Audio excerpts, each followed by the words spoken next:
Kalau sore hari ini kita boleh kembali mendengar firman Tuhan. Sudah pagi tadi kita sudah mendengar firman Tuhan mengenai berkat Tuhan pangkal selamat, saudara ya. Perikopnya itu mengatakan berkat Tuhan pangkal selamat. Dan kalau tadi pagi saudara ya kita belajar saudara, kalau namanya itu berkat daripada Tuhan, tidak perlu susah-susah dari pagi, siang, sore, susah payah saudara. Kalau memang itu berkat dari Tuhan, saudara, pada waktu tidur pun orang yang dikasih Tuhan itu pasti akan digerojok sama Tuhan itu berkat. Saudara, tidak perlu kita mencari berkat. Berkat itu sudah tahu alamatnya, tuannya siapa saudara, tidak mungkin salah. Dan pada sore hari ini saudara, bagaimana caranya kita akan belajar saudara ya, melanjutkan dari tadi pagi, saya juga tidak janjian dengan Bapak Gembala, saudara, gimana caranya supaya hidup kita ini keberkatan. Hidup kita ini bukan mengejar berkat, tapi hidup kita ini diburu berkat. Hidup kita ini dikejar sama berkat. Saudara, itu ada caranya saudara. Dan saya berdoa supaya apa yang kita lakukan saudara, kita melayani, kita datang ke rumah Tuhan, kita memberikan persembahan perpuluhan, semuanya itu dihitung sama Tuhan. Karena apa saudara? Karena ada sebuah ayat, saya akan awali saudara ya. Tadi waktu saya duduk di situ diingatkan Tuhan di dalam Roma 14 ayat 23b. Bisa dibuka Roma 14 ayat 23b. Dikatakan apa saudara? Bahwa segala sesuatu yang dilakukan tanpa iman itu adalah dosa. Roma 14 ayat 23b, dan segala sesuatu yang tidak berdasarkan iman adalah dosa. Saudara, memberikan persembahan itu baik enggak? Baik. Tapi kalau persembahan diberikan tidak berdasarkan iman, dikatakan dosa. Saudara ingat Kain saudara sama Habel? Kain kan memberikan persembahan setengahnya lagi saudara. Saudara ingat Ananias dan Safira? Dia memberikan persembahan saudara. Tapi kalau itu kita coba tarik, persembahan yang dilakukan tidak berdasar iman, dosa. Melayani yang dilakukan tidak berdasar iman, dosa. Saudara melayani baik toh? Baik saudara. Tapi kalau tidak didasarkan iman, kalau melayani motivasinya uang, motivasinya kebutuhan, motivasinya makanan, motivasinya berkat saudara, tidak berdasar iman, dosa saudara. Datang ke gereja baik enggak? Baik saudara. Tapi kalau datang ke gereja tidak berdasar iman, ada agenda-agenda tersembunyi, saudara, itu adalah dosa. Saudara, kenapa kok saya awali dengan sebuah hal yang mungkin tidak mengenakan telinga saudara? Karena apa? Saya kepingin semua yang saudara lakukan, baik melayani, datang ke gereja, ikut Zoom, memberikan perpuluhan, memberikan persembahan, itu semua terhitung saudara. Kalau kita semua melakukan itu semua, dasarnya bukan iman, saudara, bukan hanya tidak terhitung, tapi adalah dosa.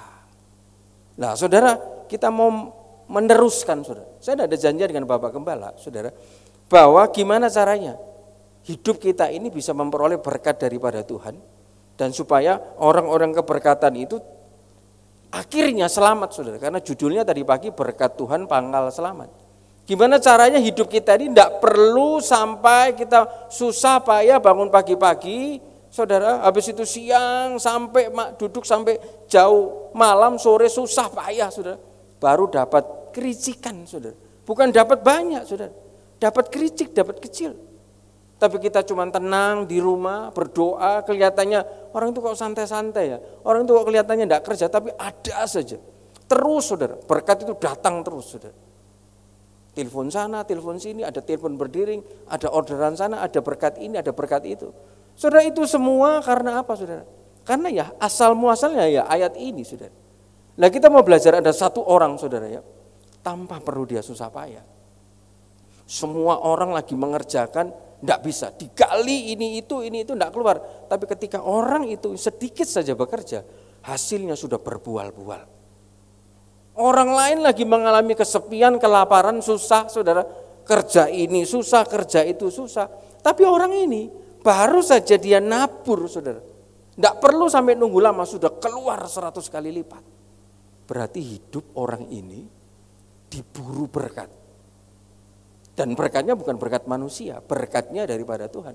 Kita mulai firman Tuhan pada sore hari ini di dalam Kejadian 26 ayat 1 sampai dengan yang ke-6. Saya akan ajak saudara melihat hidup orang ini, saudara. Salah satu tokoh firman Tuhan pada sore hari ini itu adalah Ishak, saudara ya. Hidup orang ini, hidupnya itu dikejar berkat.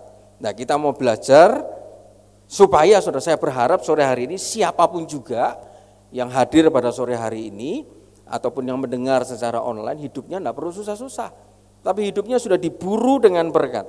Kejadian 26 ayat 1 sampai dengan yang ke-6. Saya akan ajak saudara melihat kehidupan seorang tokoh bernama Ishak, saudara ya. Ishak di negeri orang Filistin. Ayat yang pertama, maka timbullah kelaparan di negeri itu. Ini bukan kelaparan yang pertama yang telah terjadi dalam zaman Abraham. Sebab itu Ishak pergi ke Gerar kepada Abimelek raja orang Filistin. Lalu Tuhan menampakkan diri kepadanya serta berfirman, janganlah pergi ke Mesir. Diamlah di negeri yang akan kukatakan kepadamu. Tinggallah di negeri ini sebagai orang asing.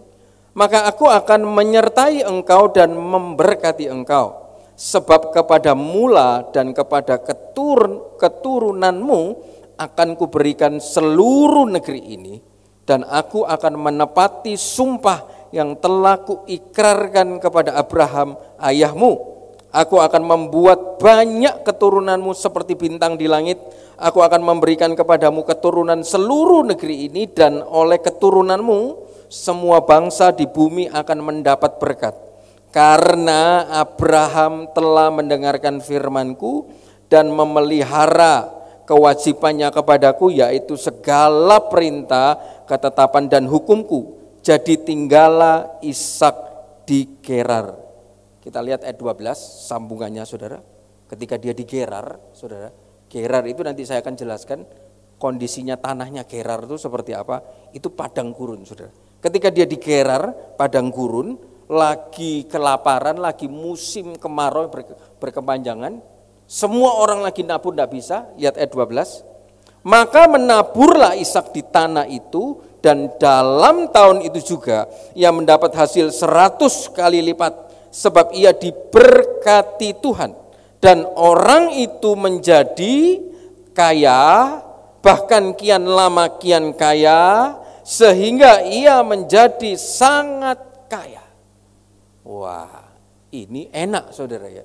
Aku mau kerja apapun juga, langsung tahun itu, detik itu, minggu itu, bulan itu, hari itu sudah kelihatan hasilnya 100 kali lipat. Aku mau hidupku tambah kaya, kian lama kian kaya, sangat kaya. Saudara, itu Alkitabiah. Itu tidak salah, saudara. Tidak apa-apa, saudara, ada berkat, ada pengajaran. Tapi tunggu dulu, saudara. Kenapa kok Ishak ini bisa dapat privilege seperti ini? Ini yang kita mau belajar, saudara ya. Kita lihat pada waktu itu, saudara, di dalam ayat pertama, timbullah kelaparan di negeri itu. Jadi tempat tinggalnya Ishak pada waktu itu dan banyak daerah di tempat itu, saudara, itu lagi mengalami musim semi, musim kering, musim kelaparan. Kerja apapun tidak bisa, saudara. Tanahnya kering, tidak bisa menghasilkan. Nah, sebelum di Gerar, Ishak ini di mana, saudara? Dikatakan timbullah kelaparan di negeri itu. Saudara, ketika saya pelajari di dalam Kejadian 25 ayat 11, saudara, Ishak ini tinggal di mana sih? Sebelum dia pergi ke Gerar, saudara, dia ini tempat tinggalnya di mana? Kejadian 25 ayat 11 bisa dibuka, saudara bisa lihat sebelahnya dikatakan, setelah Abraham mati, Allah memberkati Ishak anaknya itu, dan Ishak diam dekat sumur Lahairoi. Jadi kita tahu, saudara ya, sebelum pergi ke Gerar, Ishak ini tinggalnya di dekat sumur Lahairoi. Sumur Lahairoi ini di mana? Sumur Lahairoi ini, saudara, itu posisinya dia ada di Kades Barnea. Itu ada di dalam daerah Kanaan, tanah perjanjian. Dan ketika saya lihat, loh kok aneh saudara ya. Tuhan pernah janji, kamu akan kubawa ke sebuah tanah perjanjian, namanya Kanaan.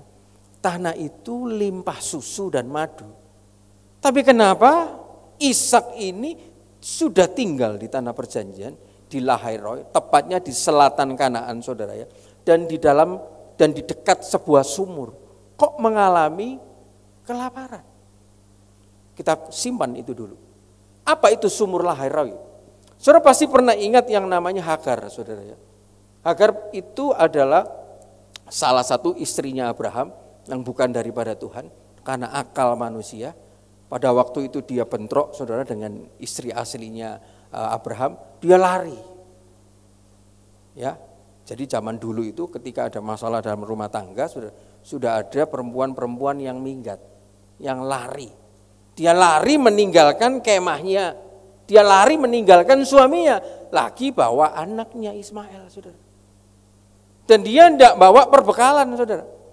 Dan ketika tidak bawa perbekalan, bawa cuman air sedikit, dan dia jalan jauh sambil nangis, sambil kecewa, sambil dongkol, saudara. Suamiku kok begini ya, aku sudah melayani gini kok aku dapat posisi begini, kok dia diam saja, aku diperlakukan begini. Sambil sakit hati, nangis, dongkol, bawa air sedikit, tiba-tiba dia capek. Dan ketika dia capek, saudara, dia itu buang anaknya Ismail itu. Sudah, aku tak mati saja. Dan pada waktu itu ketika dia mau buang anaknya, itu ada di sekitar sumur Lahairoi yang tadinya tidak terlihat oleh si Hagar. Karena dia sibuk nangis. Orang yang sibuk nangis, sibuk meratapi masalahnya, sibuk melihat besarnya masalahnya, dia tidak bisa melihat sumur yang daripada Tuhan. Dia tidak bisa melihat berkat yang daripada Tuhan. Tiba-tiba saudara, ketika dia sudah nangis, saudara, malaikat itu datang, ada suara. Sudah, kamu tidak usah nangis. Itu lihat di situ, maka dibukalah mata Hagar dan dia melihat sebuah sumur. Lah, sumur itu dinamakan El-Roi sama si Hagar ini, saudara. Yang artinya Jehovah yang Maha melihat. Artinya, saudara, Kejadian 16 ayat 13. Kemudian Hagar menamakan tempat itu, Tuhan yang telah berfirman kepadanya itu dengan sebutan engkaulah El-Roi, sebab katanya bukankah di sini kulihat dia yang telah melihat aku. Jadi itu adalah tempat dia melihat Tuhan, tempat dia ketemu dengan Tuhan. Ada sebuah sumur, ada sebuah sumber yang ketika si Hagar ini mengalami letih, lesu, kurang air, saudara, ternyata dia melihat sebuah sumur. Dan ternyata Ishak tinggal di situ. Ishak tinggal di sebuah sumber. Ishak tinggal di sebuah tempat Tuhan pernah muncul di situ. Berarti tempatnya kan bagus, saudara. Berapa banyak orang kepingin ke Yerusalem. Tempat itu juga mempengaruhi, saudara. Saudara kalau mau usaha, tempatnya di depan atau di belakang, itu mempengaruhi rezeki saudara. Tempat di mana Ishak tinggal itu adalah tempat di mana Tuhan itu pernah muncul di situ. Apalagi orang tinggal di rumah Tuhan, apalagi orang sering datang di rumah Tuhan, apalagi orang sering bersekutu di rumah Tuhan. Tapi anehnya, yang saya tetap masih belum dapat jawabannya, sudah tinggal di tempat bertemunya, ketemu dengan Tuhan, kok mengalami kelaparan, kok mengalami kesusahan, kok mengalami kekurangan. Itu yang kita mau belajar. Dan sering kali saya dengar, aku sudah ke gereja loh, sudah setia loh, sudah pelayanan loh, kok masih ada saja masalah, kok masih ada saja yang bocor, kok masih ada saja yang kurang. Itu yang kita mau belajar, saudara. Tapi di sini saya boleh memulai, saudara, dengan arti Lahairoi ini adalah kepedulian Tuhan. Saudara, di dalam Matius 11 ayat 28 sampai 30 ini bukan ayat yang asing. Barang siapa letih, lesu dan berbeban berat, datanglah kepadaku, aku akan memberikan kelegaan kepadamu. Saudara, bukan sebuah ayat yang asing, saudara. Dan arti Lahairoi ini adalah kepedulian Tuhan. Pekerjaan Tuhan tidak bisa dibatasi oleh ras. Pekerjaan Tuhan tidak bisa dibatasi oleh suku bangsa. Pekerjaan Tuhan Tidak bisa dibatasi dengan situasi keadaan yang sesulit apapun. Hagar bukan keturunan Israel, rasnya beda. Hagar pada waktu itu situasi kondisinya semuanya kering, dia tidak lihat sumur. Tapi sekali lagi, pekerjaan Tuhan tidak bisa dibatasi oleh situasi keadaan yang sulit. Ketika kita ada di dalam masa yang sulit, kita menjerit kepada Tuhan. Dia akan muncul dan memberikan saudara air hidup. Dan di situ dia menemukan air hidup dari sebuah sumur yang namanya Lahairoi. Sebuah sumur, saudara. Dan saudara, kita kembali ke Ishak. Ishak tinggal di situ, saudara. Kan bagus tempatnya. Sudah tempat bertemunya Tuhan, ada sebuah sumur. Pertanyaannya kenapa, saudara ya? Kok Ishak tinggal di sumber mata air namanya El Roi, Tuhan yang maha memelihara, Tuhan yang maha melihat. Kok bisa ngalami kelaparan? Dia sudah tinggal di dekat sumber, sumur. Ayat firman Tuhannya Mazmur 1, saudara. Seperti pohon yang ditanam di tepi aliran air, saudara. Dikatakan apa? Pohonnya tidak akan layu daunnya, apapun yang dibuatnya berhasil. Tapi kok kelihatan kontras ya? Sudah tinggal di dekat sumber, sudah tinggal di tempat Tuhan hadir, kok ngalami kelaparan? Sudah tinggal di tanah perjanjian, kok ngalami kesusahan? Pertanyaannya kenapa? Sudah setia melayani, sudah all out untuk Tuhan, semua sudah dikasih. Kok diizinkan ngalami kesusahan? Apa Tuhan salah? Tidak, saudara. Tuhan sedang mendidik Ishak. Ishak, kamu betul anak perjanjian. Kamu betul hidupmu selama ini tinggal dekat sumber. Tapi jangan kamu bergantung pada sumber itu. Jangan kamu bergantung pada pekerjaan itu. Bergantunglah kamu sama saya. Saudara, kadang Tuhan izinkan saudara, kita mengalami kesusahan supaya kita tetap ingat bahwa andalan kita bukan berkat. Andalan kita bukan manusia. Andalan kita bukan pekerjaan. Berapa banyak saya dididik sama Tuhan. Dulu tadi pagi saudara dengar saudara, Mr. Chu. Saudara, saya teriak apa uang keluar? Saya teriak apa uang keluar pada waktu itu? Mr. Chu, rumahku lagi direnovasi. Rumahnya mamaku, wah kamu kok baik sekali brother. Ini tak sumbang. 30 juta ini bawa, besok 20 juta. Saudara, enak saudara. Tinggal dekat orang yang murah hati, tinggal saya teriak apa, keluar. Saudara. Setelah proyek selesai, orang ini balik ke Cina. Saudara. Dan saya dididik ada proyek lain di Bandung. Saya pikir orangnya sama dengan ini. Ternyata tidak, saudara. Bukan begitu caranya. Dulu pertama kali kamu seperti bayi. Ngomong minta apa keluar, ngomong minta apa keluar. Sekarang saya akan didik kamu jadi orang yang lebih dewasa. Jangan bergantung kepada Mr. Chu. Dan hari ini pun saya juga dididik sama Tuhan, saudara. Saya sudah lama punya klien, saudara, yang paling enak, bayarnya paling gede, saudara. Tidak pernah cerewet. Wah, enak orang ini. Tiba-tiba, sorry ya Pak Alex, aku mau berhenti. Saudara, di situ saya ingat, saya tetap berusaha berpikir, tidak ada rencana Tuhan, rencana kecelakaan. Jangan kamu bergantung pada orang ini, pada pekerjaan ini. Bergantunglah sama saya. Dan Ishak ini walaupun dia tinggal di tanah perjanjian, sudah tinggal dekat sumur, yang tadinya semua dia serba enak, saudara. Tapi Tuhan tidak mau Ishak, hatinya Ishak dekat dengan sumur. Dekat dengan berkat, dekat dengan orang-orang yang bisa memberikan dia berkat. Tuhan mau hatinya Ishak dekat dengan si pemberi sumber berkat ini. Saudara, Tuhan mau hidup kita itu dekat sama pemberi berkat. Bukan dekat kepada sumber.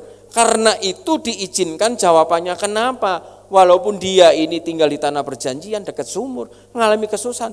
Tuhan lagi sedang mau mendidik, mau menguji Ishak supaya dia bergantung pada sumber berkat, yaitu Tuhan. Ayo Ishak, kamu harus dewasa. Nah, karena orang ini masih bayi, saudara, pikirannya dia ngalami kesusahan. Padahal dia tidak tahu itu pendidikannya Tuhan. Langsung saudara, Ishak berencana untuk pergi ke Mesir. Karena pikiran dia, di Mesir tanahnya lebih subur, dekat sungai Nil. Di sana pasti banyak bahan makanan.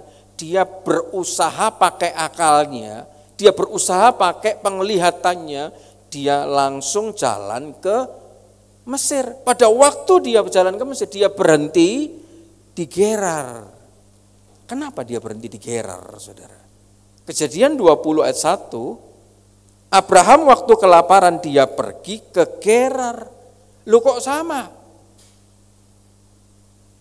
Bapaknya pergi ke Gerar waktu kelaparan. Lihat, lalu Abraham berangkat dari situ ke tanah Negeb dan ia menetap antara Kades dan Syur. Ia tinggal di Gerar. Ini bapaknya, saudara. Anaknya sama. Dan ketika saya belajar, oh ternyata saudara, buah itu jatuhnya tidak jauh dari pohonnya. Kalau kita mau cari pasangan hidup, saudara, itu anaknya, mungkin saudara harus lihat, satu mungkin ada yang persis dengan papanya, satu mungkin ada yang persis dengan mamanya. Saudara tidak bisa, ini DNA, saudara, tidak bisa lari. Ada yang mirip papanya, kelakuannya, sifatnya, mukanya mirip sama papanya. Ada yang kelakuannya, sifatnya, mukanya mirip dengan mamanya. Karena buah itu jatuhnya tidak jauh dari pohonnya. Saudara, ketika kita mencari pasangan, saudara, jangan hanya berpikir pacaran enak-enak, indah-indahan saja. Karena pacaran tujuannya menikah seumur hidup. Saudara, ketika orang itu sedang berpacaran, itu pikirannya, hatinya semua indah. Karena ada cinta. Ketika sudah menikah, saudara tidak usah melihat cantiknya, gantengnya, kerennya. Itu sudah hilang semua. Saudara. Kalau orang kita menikah itu cuma 5 tahun, 10 tahun, tidak apa-apa, saudara. Menikah seumur hidup. Nah, ketika menikah seumur hidup, apakah selama-lamanya orang itu tetap ada di jalan Tuhan? Orang itu punya biak, saudara. Dan ketika dia lagi hatinya kesel, saudara. Saudara, barusan saja, saudara, istri saya itu ngomong. Tadi berangkat ke sini. Kok, aku itu dulu tuh, waduh, kok dibodoh-bodohkan sama mama saya. Kamu tuh perempuan kok bodoh. Berteman sana lo, banyak orang. Kerja sana lo. Lihat, kalah kamu sama adikmu. Adikmu temannya banyak. Dia kerja, cari uang, kamu kuper. Bodoh kamu itu. Dan terus kamu marah? Enggak kok. Tapi kalau aku lagi capek, ya jengkel. Nah, saudara, bisa enggak kita jaga, kita terus dalam kondisi fit? Ketika kita menikah, salah satu pasangan kita tidak dalam kondisi fit, maka biaknya ini akan keluar, saudara. Karakternya ini, sifat dari orang tuanya ini, aslinya ini akan keluar. Bisa enggak kita bertemu dengan sifat asli ini di dalam koridor pernikahan? Saudara, saya sudah ngalami.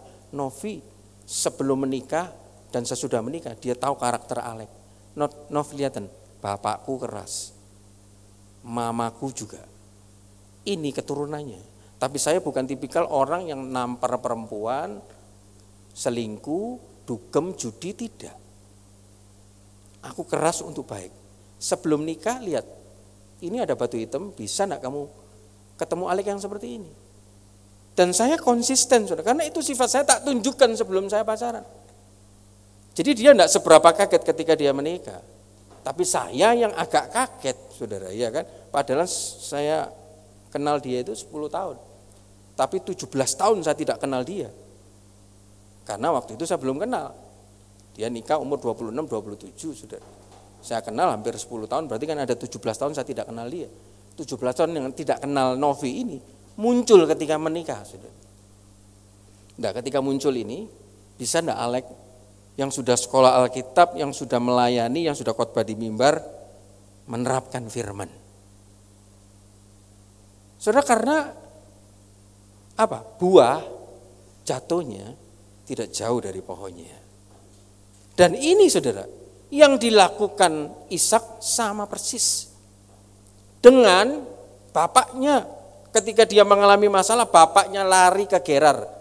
Bapaknya bohongi raja, Ishak juga bohongi raja. Mirip saudara, persis. Jadi saya lihat, anaknya niru bapaknya.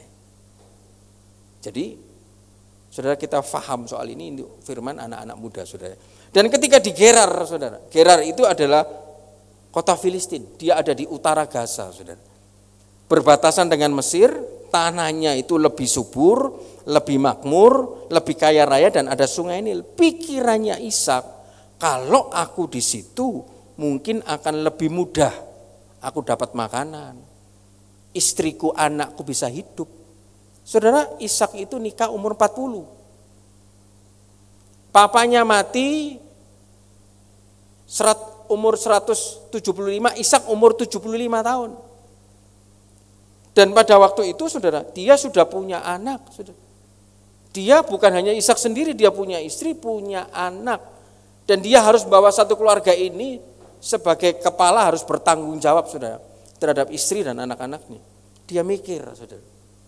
Kadang suami-suami itu kalau diem jangan dimarahi ya ibu-ibu ya, karena dia mikir, ya apa ya, istriku bisa makan, dapur bisa ngebul, saudara. Jangan hanya minta mana surprise, ya kan, kamu ndak romantis, saudara. Laki-laki ketika sudah menikah sudah tidak berpikir seperti itu, saudara. Dia kalau sudah menikah dia berpikir gimana caranya istriku, anakku bisa hidup. Karena apa saudara? Pasti kalau ditanya, semua laki-laki tidak kepingin wanitanya itu susah. Tidak kepingin membawa wanitanya itu susah. Laki-laki cuman kepingin wanitanya menemani saat lagi susah.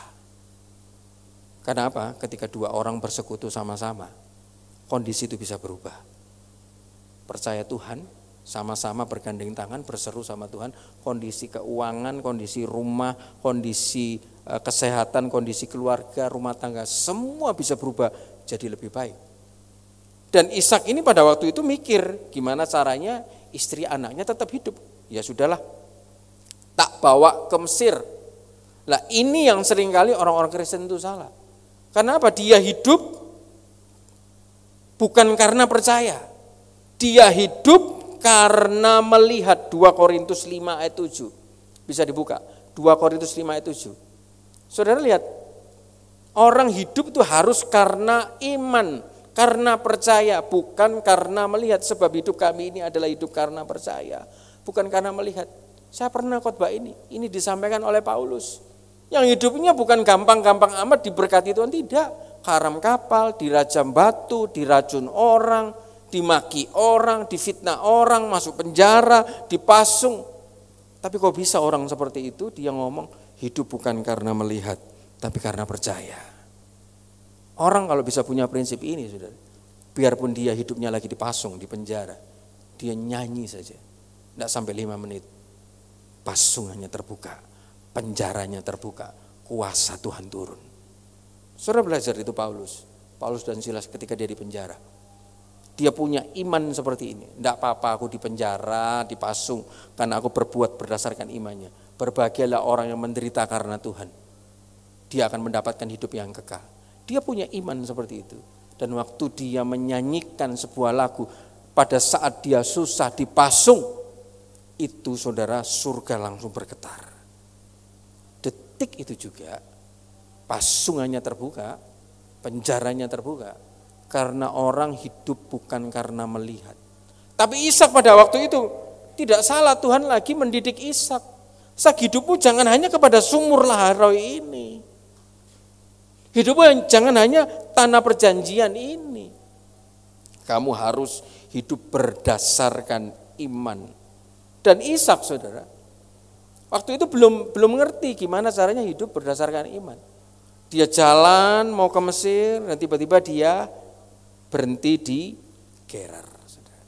Dan ketika dia berhenti di Gerar, ayat yang kedua mencatat, slide yang kedua, lalu Tuhan menampakkan diri kepadanya serta berfirman, jangan pergi ke Mesir, diamlah di negeri yang akan kukatakan kepadamu. Saudara lihat, ketika dia sampai di Gerar, Tuhan langsung menampakkan diri. Nah ini kita juga mau belajar, ini juga pertanyaan saya loh, kenapa? Orang ini kan sudah salah jalan. Orang ini kan ketika dia ada kesukaran, kekurangan, kelaparan, dia tidak cari Tuhan. Dia pakai akalnya, dia pakai pikirannya. Sopo yo sing ngapain tak pinjemi ya? Aduh, uang ini datang dari mana ya? Waduh, gimana ya? Aku tak cari pertolongan siapa ya? Kadang kan orang begitu sudah. Ketika dia mengalami kesusahan, kelaparan, kekurangan, dia pakai akalnya. Tidak salah saudara, Tuhan berikan kita akal budi. Tapi sore hari ini kita belajar saudara, ketika Ishak pakai akalnya, dia tidak ketemu jawabannya. Firman Tuhan mengajar kita di dalam Amsal 3 ayat 5. Percayalah kepada Tuhan dengan segenap hatimu. Jangan bersandar kepada pengertianmu sendiri. Kenapa saudara? Kok kita ini tidak boleh bersandar kepada pengertian kita sendiri? Pada saat kita mengalami kesusahan, kekurangan. Saudara, ini saya renungkan baik-baik saudara ya. Ketika kita lagi ada masalah, jalan buntu, entah itu kekurangan uang, kekurangan pertolongan, kekurangan kesembuhan, kekurangan damai sejahtera, kekurangan kebahagiaan, orang itu mulai berpikir. Tidak salah saudara. Tetapi ketika orang mengandalkan pikirannya, berarti orang itu sedang tidak bersekutu dengan Tuhan.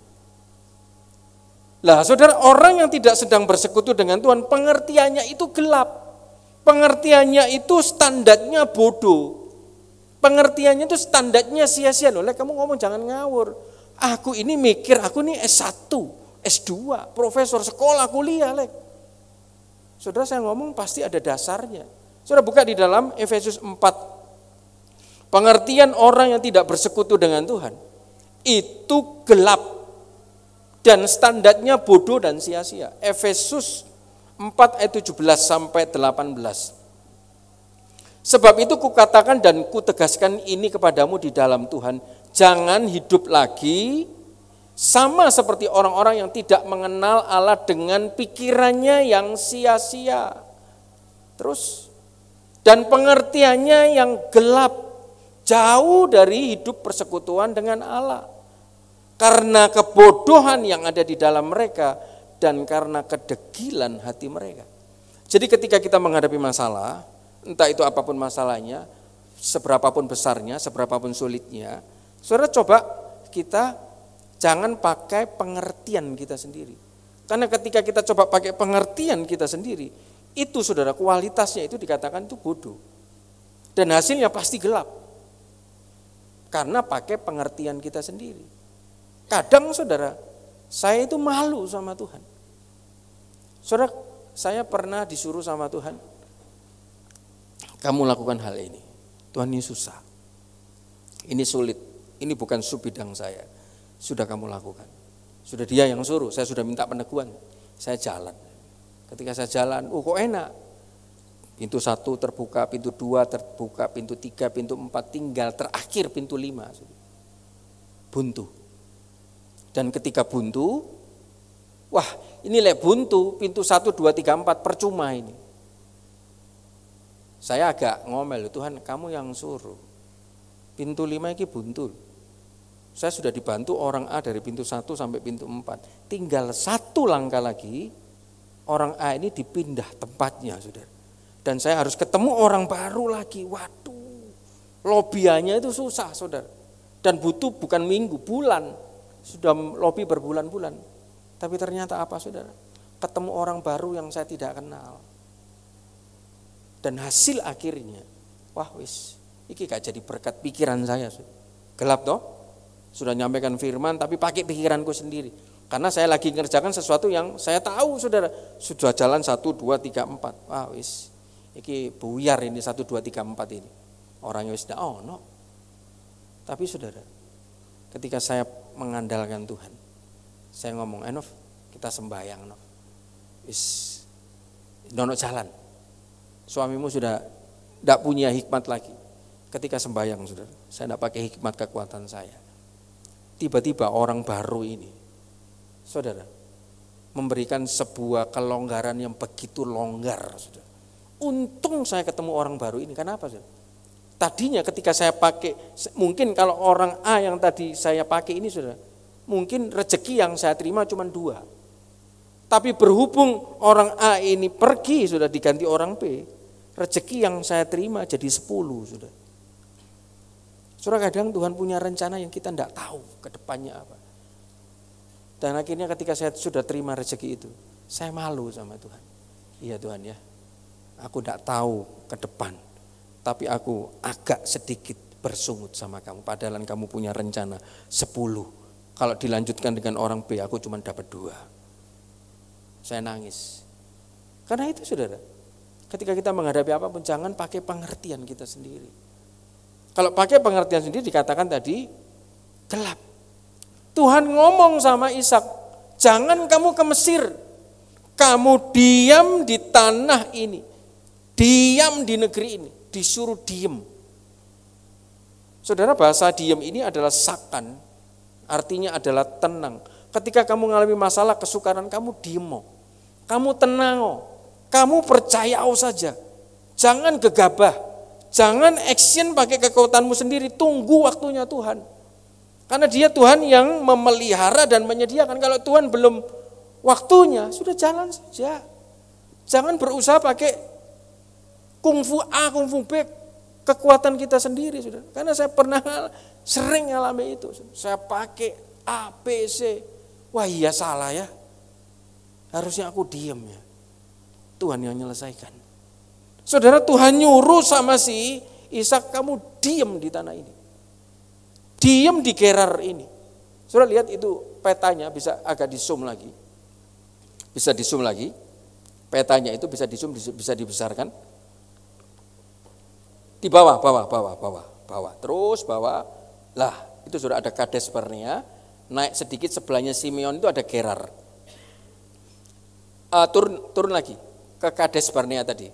Terus oke, stop. Tadinya Ishak tinggal di Kades, di tanah perjanjian.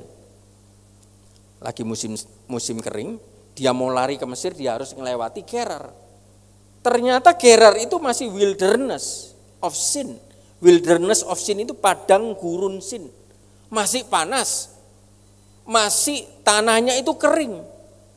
Tapi Tuhan bilang, biarpun itu kering, biarpun itu panas, kamu tinggal di situ karena aku yang suruh. Saudara, ketika saya merenungkan hal ini, tiba-tiba saya ingat sebuah khotbah mengenai Elia di Sungai Kerit. Tuhan bilang tadinya kamu tinggal di Sungai Kerit. Tapi hal yang luar biasa, saudara. 1 Raja-Raja 17 ayat 7 sampai 9. Jelas Alkitab ngomong, ketika sungai itu sudah kering, sumber pengharapannya Elia sudah kering, sumber dia bisa hidup sehari-hari sudah kering. Bisa dibuka 1 Raja-Raja 17 ayat 7 sampai 9. Ketika Tuhan suruh tadinya, Elia kamu diam di Kerit. Biarpun sungainya kecil, tidak ada apa-apa, tapi karena Tuhan yang suruh, dia ikut. Dan hal yang luar biasanya ketika sungai itu kering, tetapi sesudah beberapa waktu sungai itu menjadi kering, sebab hujan tiada turun di negeri itu. Lanjut. Harusnya ayat lanjutnya, maka berdoalah Elia, maka bermesbahlah Elia, maka berserulah Elia sama Tuhan. Saudara lihat, Elia berseru tidak? Elia berdoa tidak? Tidak, saudara. Sungainya kering, tidak pakai nunggu Elia berdoa, karena Tuhan yang suruh dia diam di situ. Tuhan sendiri yang beracara, maka datanglah Tuhan kepada Elia. Saudara lihat, karena Tuhan yang suruh, biarpun kerit, biarpun kering, biarpun kecil, biarpun susah, biarpun lagi padang gurun, karena Tuhan yang suruh kamu diam, ya sudah diam. Dan ketika kita butuh, saudara, lihat, maka datanglah firman Tuhan kepada Elia, lanjut lagi. Bersiaplah pergi ke Sarfat yang termasuk wilayah Sidon dan diamlah di sana. Ketahuilah, berarti tadinya dia tidak tahu, saudara. Dikasih tahu sama Tuhan. Aku telah memerintahkan seorang janda untuk memberi engkau makan. Saudara, Tuhan sudah tahu kebutuhan kita ke depan. 1 minggu ke depan, 1 bulan ke depan, 1 tahun ke depan, 2 tahun ke depan. Pekerjaan kita apa, pasangan hidup kita apa, kita tinggal di mana. Saudara, dia sudah tahu karena rancangan hidup kita ada di tangan Tuhan. Kalau dia suruh diem, saudara. Dan biarpun diemnya itu sebelahnya ada duri, kiranya ada jurang, saudara tidak usah khawatir, karena Tuhan yang suruh. Sebelahnya sudah kaktus, sebelahnya sudah padang gurun, tidak ada yang menghasilkan, sekelilingnya kering, saudara tenang saja. Tidak perlu susah, woles saja katanya orang hari ini. Saudara. Lihat, Elia tidak perlu susah-susah mikir makannya, mikirin dapat makannya, Tuhan yang menyediakan. Hal yang sama sedang mau dididik sama Tuhan. Si Ishak ini, saudara, sungainya sudah kering. Oke, tanah Kanaannya kering. Ishak, kamu tinggal di Gerar. Gerar ini juga padang gurun. Tapi saudara lihat, apakah Ishak ngamuk sama Tuhan, ngambek sama Tuhan, ngomel sama Tuhan? Saudara, orang-orang yang akan diburu berkat itu orang-orang yang tidak suka ngomel sama Tuhan. Orang-orang yang tidak suka Tuhan kok gini ya. Saudara, dia tidak sedang suka berurusan hal-hal yang receh-receh dengan Tuhan. Orang yang sudah diburu berkat, Tuhan ngomong apa jalan. Tanpa nawar, tanpa nego, Tuhan ngomong apa jalan. Susah, sukar, apapun juga dijalani.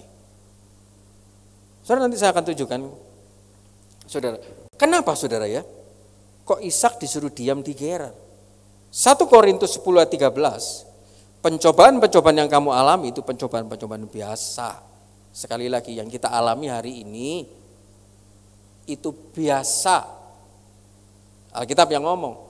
Jadi segala pencobaan yang kita alami hari ini itu standarnya, ukurannya biasa, yang tidak melebihi kekuatan manusia, yang tidak melebihi kekuatan Alek, yang tidak melebihi kekuatan Bapak Ibu Saudara semua. Kalau diizinkan itu terjadi, saudara alami, saudara lihat, biasa. Masa hal biasa saudara sudah cincang wori, saudara? Karena Alkitab ngomong tidak melebihi kekuatanmu. Loh Tuhan, berat nyicil Tuhan 1 bulan 12.500.000. Saya ingat ayat ini, biasa. Berat Tuhan, ini harus bangun rumah bayar material. Tuhan bilang, biasa. Enggak lebih, kamu bisa, kamu bisa. Saudara, ayat itu terus yang terngiang di pikiran saya ketika saya harus cicil rumah, cicil mobil, bangun itu rangka. Tidak selesai, uang habis, bermasalah tukang. Biasa, ini Alek kisah ngatasi kok. Apapun yang hari ini datang pada hidup saudara, diizinkan Tuhan, itu biasa. Tidak melebihi kekuatan saudara. Saudara, kalau saya angkat aqua ini, saya bisa. Karena aqua ini tidak lebih, kekuatan saya lebih kuat daripada aqua ini. Tidak pernah Tuhan suruh, Alek kamu angkat ya, itu AC. Saya pasti tidak kuat, saudara. Karena melebihi kekuatan saya. Tapi firman Tuhan ngomong, apapun masalah yang saudara hadapi hari ini tidak melebihi kekuatan saudara dan saya. Dan ayat lanjutnya, sebab Allah setia dan karena itu ia tidak akan biarkan kamu dicobai, tidak akan biarkan saudara dan saya dicobai melebihi kekuatanmu. Ini yang asik, saudara. Karena pada waktu dicobai ia akan berikan padamu jalan keluar sehingga kamu dapat menanggungnya. Ingat, ada jalan keluar yang belum kita ketahui. Seperti Elia tadi, sikonnya, keritnya kering, saldonya 0. Kita tidak tahu ke depan harus dapat uang dari mana. Tapi ayat ini, ketahuilah, Tuhan sudah bilang, kalau itu sudah diizinkan datang kepadamu, ada jalan keluar. Kamu bisa nanggung. Saudara, dan saya teliti lagi. Saudara, ada Abraham, ada Ishak, ada Yakub. Tiga-tiganya ini ngalami hal yang sama. Ngalami kelaparan. Saudara. Abraham ada zaman kelaparan, Ishak ada zaman kelaparan, Yakub ada zaman kelaparan. Cuman saya temui perbedaan yang menguatkan rohani saya, saudara. Pada waktu Abraham mengalami kelaparan, saudara, Tuhan tidak pernah suruh kamu pergi ke sini, kamu diam di sini. Enggak, Tuhan tidak ngomong apa-apa.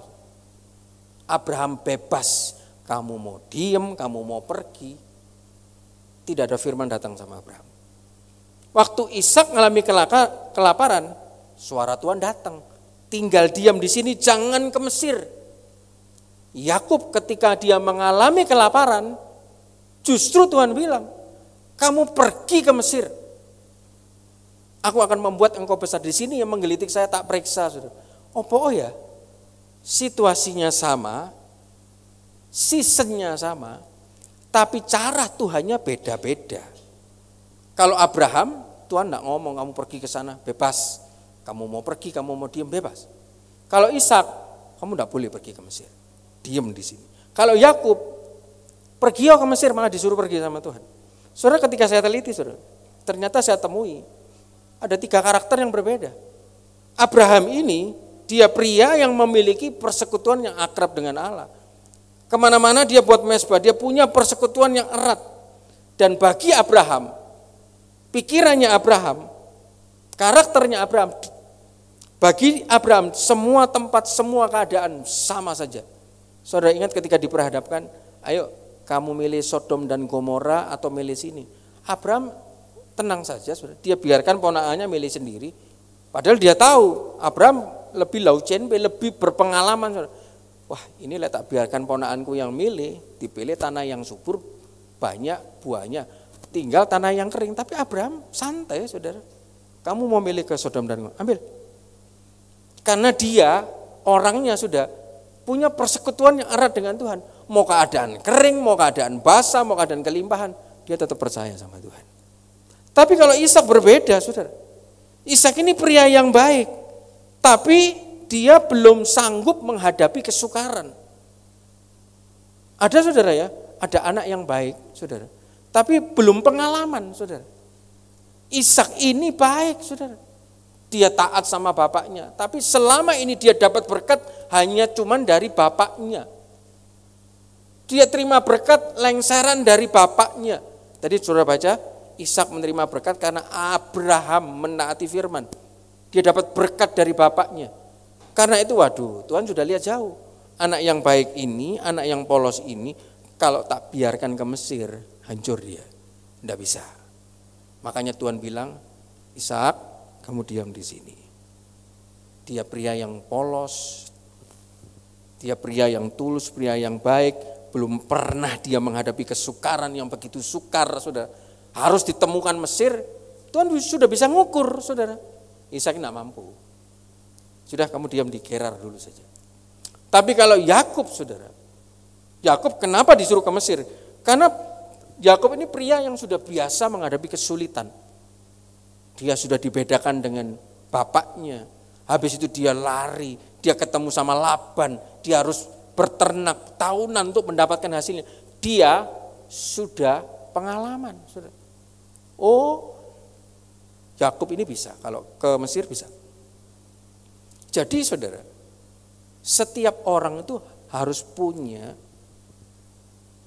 penunjukan Tuhan itu yang beda-beda. Jangan niru-niru, saudara. Kalau niru pas bener enggak apa-apa. Saya pernah ingat, saudara ya. Bapak Gembala, saudara bilang, kamu ambil itu mobil. Habis selesai ngambil, kamu ganti mobilmu. Habis ganti mobil, kamu kawin. Habis kawin, kamu ambil itu rumah. Saudara, dan ketika ngambil itu rumah, saya sudah punya pengalaman, punya modal. Dari mobil 1, mobil 2, renovasi rumah yang di Manyar, saya sudah punya modal. Dan tiba-tiba saudara, saya masih ingat ada beberapa jemaat, itu ngomong sama suaminya, Alek arek wingi sopa nyopo oma, gak duit-duit. Ayo Pak, mau sok kalah mbak Alek. Ada beberapa jemaat yang seperti itu. Mohon maaf saudara ya, dia sudah punya uang saudara, 900 juta, kurang 100 juta saja. Atau kalau tidak salah totalnya 900, dia punya 800, cuma tinggal 100. Sedangkan saya tidak punya uang untuk beli rumah. saya cuma punya 10. Tapi penetapan Tuhannya itu beda. Tuhan, memang ini kehendakmu, tak ambil ini rumah. Enggak usah Tuhan, aku gak butuh rumah gede-gede. Aku gak butuh mobil mewah-mewah, cukup saja ini. Saudara, saya juga nggomon, saudara. Hari ini selesai semua. Tapi orang yang tinggal sedikit itu gak mari-mari, saudara. Karena Tuhan itu bisa ngukur, saudara. Allah menyesuaikan ukuran ujian umatnya itu dengan kekuatan mereka. Tuhan sudah bisa ngukur. Dan ketika Tuhan suruh Ishak tinggal di Gerar, saudara, ayat yang ketiga, dikatakan, tinggallah di negeri ini sebagai orang asing, maka aku akan menyertai engkau, memberkati engkau. Saudara, namanya orang asing apa? Berarti kan dia orang baru di situ. Orang asing, kesusahannya cuman sementara. Saudara, kita di dunia ini orang asing. Rumah kita nanti ada di surga. Berarti apa, saudara? Kesusahan itu cuman sementara. Mazmur 55:23b, tidak untuk selama-lamanya dibiarkannya orang benar itu susah. Kalau hidup saudara benar, hari ini ada susah, ada masalah, saudara, itu ada expirednya. Tenang saja, tidak lama kok. Pasti ada jawabannya, pasti ada jalan keluarnya. Karena firman Tuhan yang ngomong tidak untuk selama-lamanya dibiarkan orang benar itu goyah. Kalau kamu tinggal di Gerar, aku akan menyertai engkau. Menyertai bahasa aslinya itu adalah M. Selalu didampingi, bersama-sama, disertai Tuhan. Saudara, yang penting itu Tuhan itu ada sama kita. Bukan berapa besarnya masalahmu, bukan berapa besarnya kesulitanmu, bukan berapa besar kesanggupan dan kemampuanmu. Yang penting itu Tuhan bersama saudara atau enggak. Karena ketika Tuhan bersama dengan kita, siapa lawan kita? Atau dapatkah kita kalah, saudara? Terjemahnya The Message, saudara.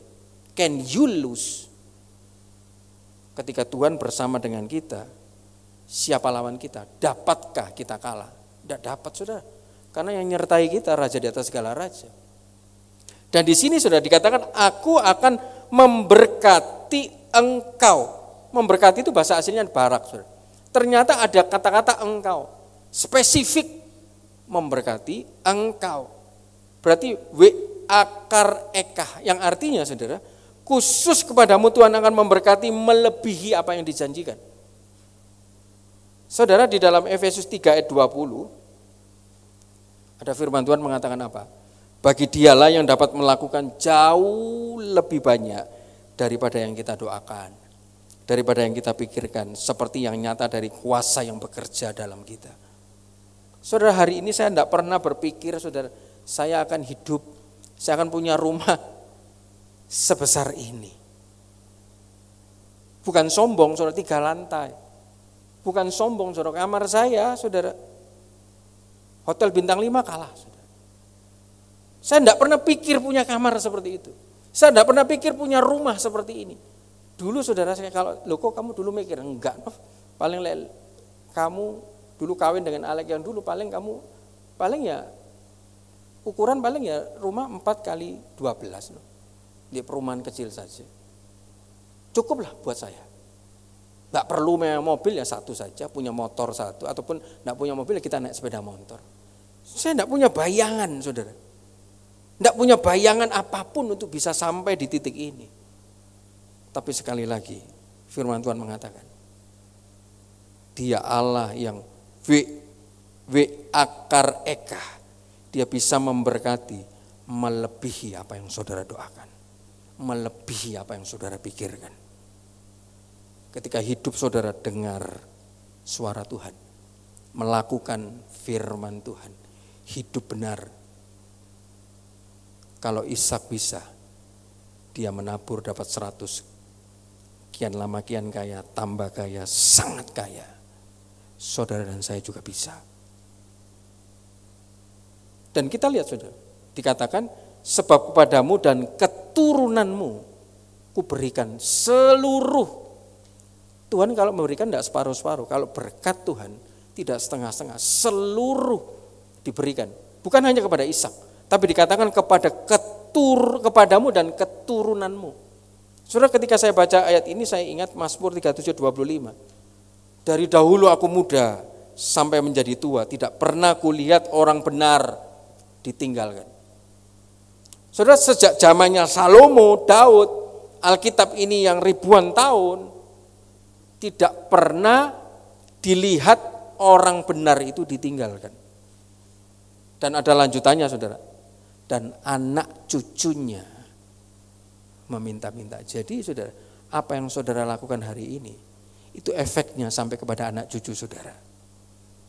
Kalau saudara kepingin keturunanmu dan anak cucumu tidak minta-minta, hiduplah benar.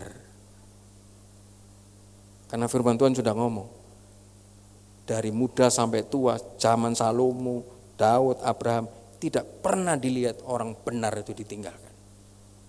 Termasuk pada waktu itu Ishak, saudara. Bagian terakhir ayat 4-5, saudara. Dikatakan apa? Aku akan membuat banyak keturunanmu seperti bintang di langit. Padahal janjinya sama Abraham, tak buat keturunanmu banyak seperti pasir di pantai dan seperti bintang di langit. Tapi waktu Tuhan ngomong sama Ishak, pasirnya tidak disebut. Saudara. Loh, pasirnya mana? Tak cari, tidak ada, saudara. Tuhan ngomong sama Ishak karena dia nurut, dia mau tinggal di Gerar biarpun sepi, biarpun padang gurun, biarpun kering. Karena Tuhan yang suruh, saudara. Tanpa nawar, tanpa komplain, tanpa bersungut sama Tuhan. Lihat berkat Tuhannya ngomong, aku akan membuat kamu banyak keturunanmu seperti bintang di langit. Dibuat banyak, kualitasnya bintang, saudara. Saudara bisa menginjak bintang di langit. Kalau pasir, saudara, di pantai, mau sedikit mau banyak tetap diinjak sama orang, saudara. Tapi kalau bintang kualitasnya bisa tidak diinjak? Orang injak bintang, tidak bisa. Karena Ishak ini dia dengar suara Tuhan. Dia mau tinggal di Gerar, saudara. Dia dapat kualitas bintang, bukan pasir. Naik tinggi di langit, tidak berkekurangan, dapat seluruhnya. Tidak diinjak sama orang. Saudara lihat, ini yang perlu, yang penting, saudara, anak-anak muda ketahui, saudara ya.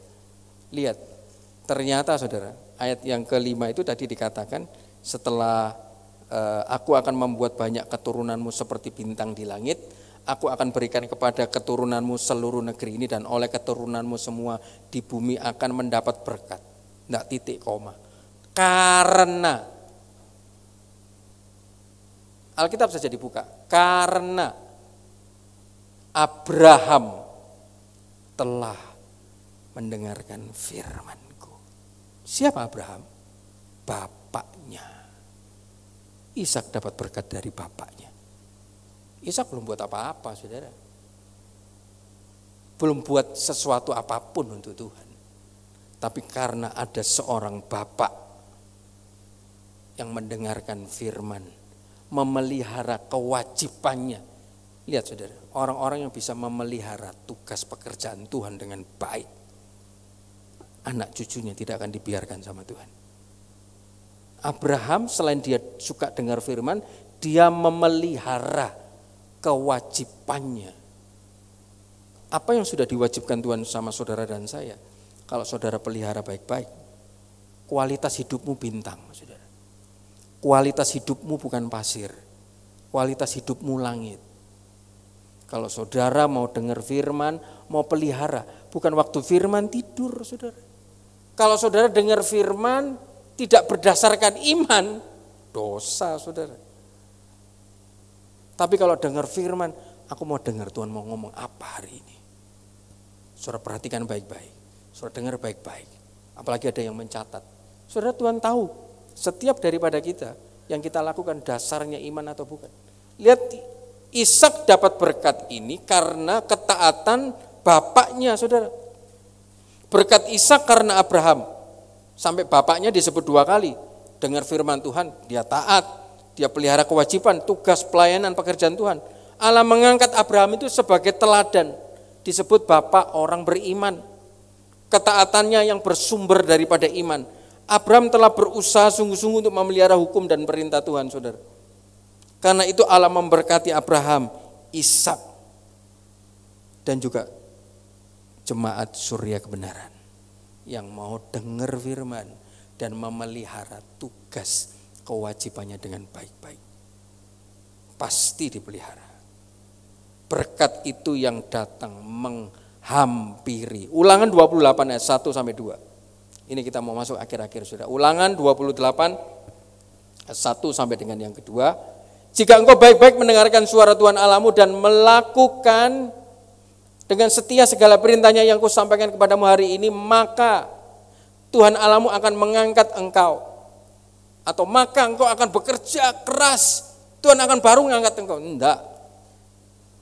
Kalau hari ini, jam ini, saudara dengar firman Tuhan baik-baik, saudara hidup benar janjinya, Tuhan akan mengangkat engkau di atas segala bangsa di bumi. Terus lagi, segala berkat ini akan datang, bukan saudara cari. Bukankah hidup saudara diburu berkat? Dan menjadi bagianmu jika engkau mendengarkan suara Tuhan Allahmu. Bukankah ini hidup orang yang diburu berkat? Berkatnya datang sendiri. Maka ketika engkau dengar suara firman, maka engkau akan bekerja, usahamu akan diberkati. Enggak loh saudara. Firman Tuhan enggak ngomong gitu. Bukan berarti, berarti aku enggak perlu bekerja. Bukan saudara. Yang saya mau tunjukkan, lihat. Ketika saudara dengar firman hidup benar, berkat yang akan memburu saudara. Berkat yang akan datang kepada saudara. Dan akan datang bukan cuma sekedar, oh ini ada berkat, awe-awe. Saudara enggak bisa makan, rasakan, jadi daging. Bukan saudara. Jadi bagianmu jika engkau baik-baik. Saudara percayalah, roh Tuhan itu sanggup mengubah hidup orang walaupun kacau, balau, tidak teratur, gelap. Roh Tuhan itu sanggup mengubah apapun keadaan hidupmu hari ini. Ingat Kejadian 1 ayat 1, bumi belum berbentuk kacau balau. Roh Tuhan melayang-layang, datang firman, jadi terang. Apapun kehidupan saudara, kalau saudara dengar firman, setia dengar firman, melakukan firman, berkat itu sendiri akan datang. Bagian terakhir saya tunjukkan saudara, kenapa kok Ishak bisa kian lama kian kaya, sangat kaya, jadi tambah kaya. Saudara, saya selidiki apa yang dilakukan Ishak. Bagian terakhir saudara, Kejadian 22, itu ada momen saudara, bisa dibuka ayat Kejadian 22, saya akan tunjukkan kepada saudara, ini ayat-ayat terakhir saudara, Kejadian 22 ayat yang ke-7. Saya akan bacakan buat saudara. Lalu berkatalah Ishak kepada Abraham, ayahnya, Bapa. Satu Abraham, ya anakku. Bertanyalah ia, di sini sudah ada api dan kayu, tetapi di manakah anak domba untuk korban bakaran itu? Saud Abraham, Allah yang akan menyediakan anak domba untuk korban bakaran baginya anakku. Demikianlah keduanya berjalan bersama-sama. 9. Sampailah mereka ke tempat yang dikatakan Allah kepadanya. Lalu Abraham mendirikan mezbah di situ. Disusunnya kayu, diikatnya Ishak anaknya itu, dan diletakkannya di mezbah itu di atas kayu api. Sesudah itu Abraham mengulurkan tangannya lalu mengambil pisau untuk menyembelih anaknya. Ishak bukan anak kecil ketika dia naik ke sebuah gunung untuk dipersembahkan. Dia sudah remaja hampir pemuda. Dia juga bukan bipolar, orang hong-hong, bukan. Buktinya dia tanya, Bapak sudah ada kayu, sudah ada api, mana korbannya? Bapaknya bilang, tenang nak. Dan ketika sudah sampai di atas, harusnya dia bisa meronta loh. Bapak ngikat anak. Kalau hari ini ditarik hari ini, tak lapor no papaku. Tapi lihat, ketika Ishak seolah-olah diikat sama bapaknya, seolah-olah bapaknya jahat, mau bunuh dia, mau bunuh masa depannya, mau bunuh waktunya, mau bunuh hobinya, mau bunuh kesukaannya Ishak. Adakah satu kata keluar dari Ishak? Kamu bapak tidak bisa jadi contoh. Bapak kok begini, hamba Tuhan kok begini. Sudah lihat, Ishak tahu, saudara, menghormati bapaknya tanpa syarat. Seolah-olah bapaknya ini mau buat jahat, mau bunuh dia, mau ikat dia. Tidak ada perlawanan, tidak ada celotehan, tidak ada bantahan, saudara. Hari ini berapa banyak anak-anak suka bantah sama orang tuanya. Saudara, biarpun saya sudah gede punya anak 2, umur 44, saudara. kalau orang tua saya omong. Biarpun lebih sekolah lebih tinggi saya berusaha untuk dengar. Kalau Alek dulu enggak bisa, langsung muruk, enggak bisa. Saya berusaha dengar, saya berusaha kunci mulut saya berusaha diam. Biarpun itu enggak enak, mengenakan saya. Di rumah saya ditegur, saya diajari, saudara. Harus begini. Saya berusaha sebagai anak, karena status saya masih anak. Salah satu kunci berkatnya Ishak, dia menghormati bapaknya. Yang seolah-olah bapaknya mau bunuh, cerewet, wis diktator, mau dibunuh, saudara. Mau dibunuh. Tapi lihat, firman Tuhan mengatakan, barang siapa anak-anak menghormati orang tuanya, akan ada janji berkat di negeri itu. Salah satu sebabnya si Ishak ini dapat berkat, saudara. Kian lama kian kaya, dikejar berkat. Tidak ada komen, tidak ada omelan. Saudara lihat, disuruh ke Gerar, ya. Gerar kering padang gurun, dia enggak ngelawan sama Tuhan. Diikat sama bapaknya, diem. Mau dibunuh, saudara. Ya wis pasrah kayak orang honghong begitu. Saudara. Lihat Tuhan Yesus. Dia disalib, rela dibunuh. Tidak ada komplain. Tapi saudara baca firman Tuhan, setelah dia mati 3 hari dia naik tinggi ke atas. Semua harga yang saudara bayar, semua korban saudara menentukan berkat saudara. Sekali lagi, semua korban saudara, entah itu sebagai anak berkorban, entah itu sebagai orang tua berkorban, entah itu sebagai pelayan berkorban, entah itu berkorban hati, perasaan, uang, waktu, kepintaran, apapun korbanmu, kalau itu tujuannya untuk Tuhan, itu nentuin berapa besar berkatmu. Berapa banyak berkat yang akan datang memburu saudara. Lihat saudara, si Ishak ketika dia nabur, enggak pakai nunggu lama saudara. Langsung saudara dikatakan berbuah 100 kali lipat. Tidak nunggu lama. Saya senang sekali saudara baca ayat yang ke 12, maka menaburlah Ishak di tanah itu dan dalam tahun itu juga. Enggak pakai nunggu bertahun-tahun, nunggu lama. Saudara, orang yang diberkati ada favor Tuhan, enggak perlu susah-susah, saudara. Namanya berkat Tuhan enggak perlu susah. Dia nabur, saudara, langsung keluarnya bukan 30, bukan 60, langsung berkatnya bintang, langit langsung 100.